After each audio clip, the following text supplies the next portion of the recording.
Good morning, students. So we are reading an ode by John Keats. John Keats, you know, he is a famous romantic poet in English literature, and we are reading his poem Ode to Autumn. You know, in the last few videos, we discussed about the most important two stanzas of this poem, this ode to autumn. And today we will start the last stanza of this poem. In first part of the poem, or the first stanza of the poem, I explained you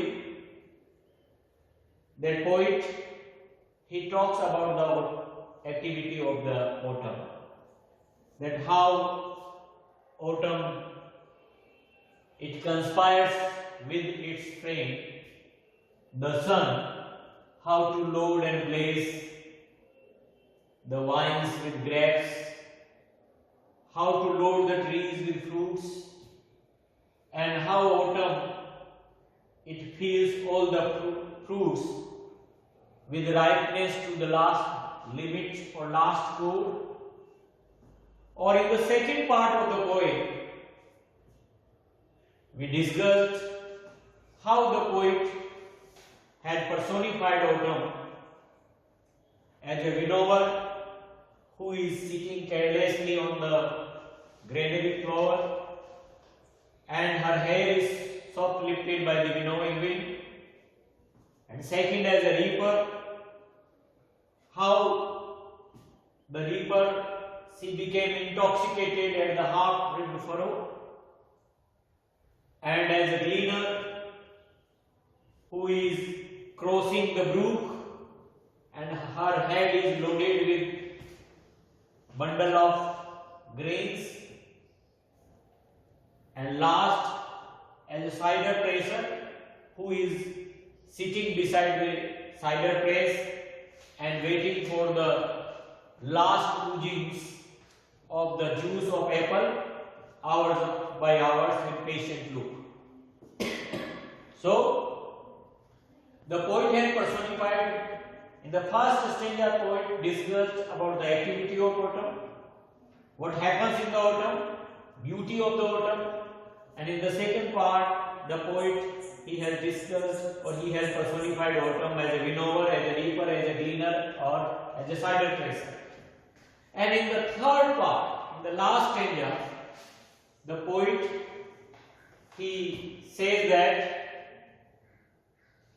spring, it has very melodious music in it, but it doesn't mean that autumn does not have any music or autumn does not have any songs, any song of the bird or the insects.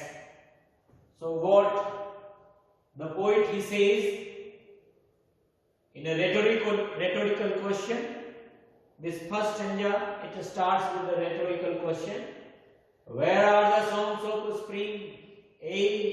Where are they? Think not of them, thou hast thy music too. While bare clouds bloom the soft dying day and touch the stubble plains with rosy hue, then in a wailful choir the small nets move among the river shallows, borne aloft or sinking as the light wind leaves or dies.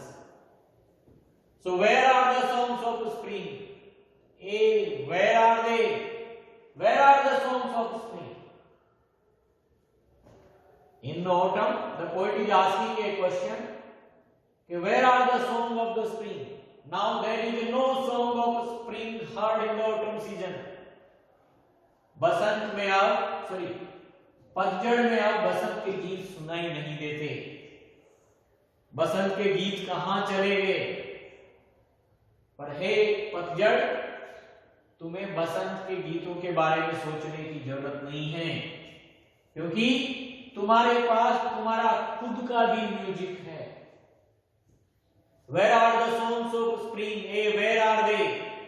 Think not of them, thou hast thy music too. Think not of them. That means you, O autumn, you should not think about the music of spring. Thou means you. Thy means you.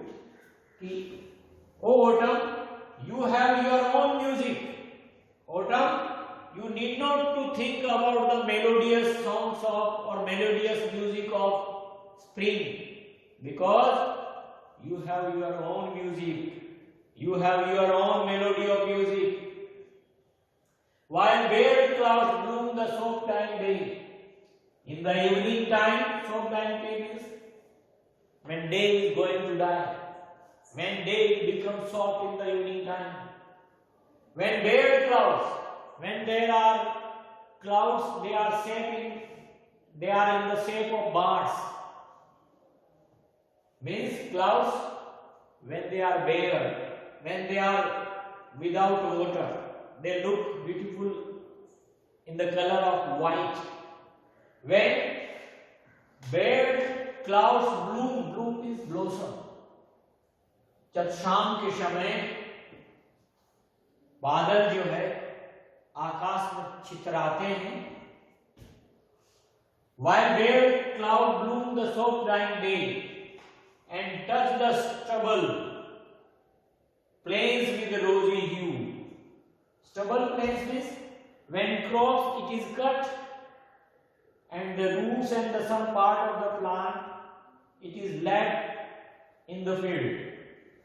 Means leaving behind stumps. There are a lot of stumps they can be seen in all the fields when the crops they are leaving.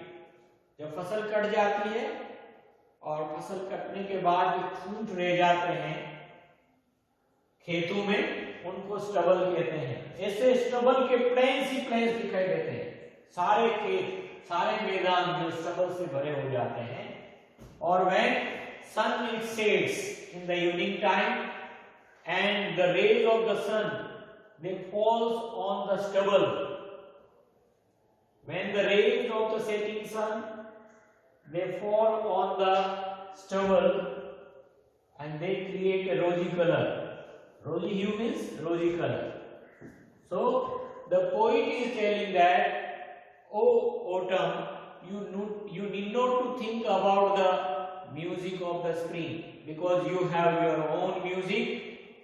When in the evening time, when sun is going to set, at that time the rays of the sun, setting sun, they fall on the stubbles and there a rosy color has been created by the setting of the sun and the stubbles.